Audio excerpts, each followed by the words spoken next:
The hardest questions to answer in a seminary ethics class are those that put two goods in tension. If you select option A, certain things will happen. If you select option B, other things will happen. Each option has some good outcomes and some bad outcomes, but you can't have your cake and eat it too. How do you choose? The easiest way out of these dilemmas is to appeal to some core value, a principle or a rule that will give you some perspective.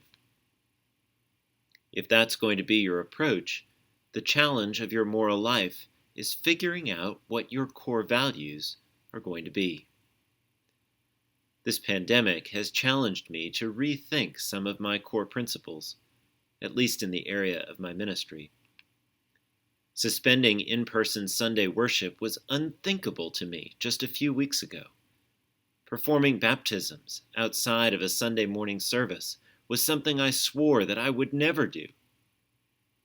Some might say that I relaxed my core principles, but I would suggest that I refined them. When it became evident that many of the church's familiar practices were creating a threat to public health, I had to ask myself a hard question. What really matters?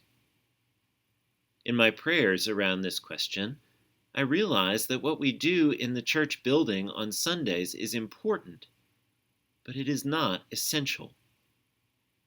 Our Sunday practices are the means to an end, but not the end in themselves. The mission of the church is to reconcile all people to God and each other in Christ. We have proven in this time of separation that we can do that in many, many different ways. I wonder if you might have faced similar dilemmas in your personal or professional life.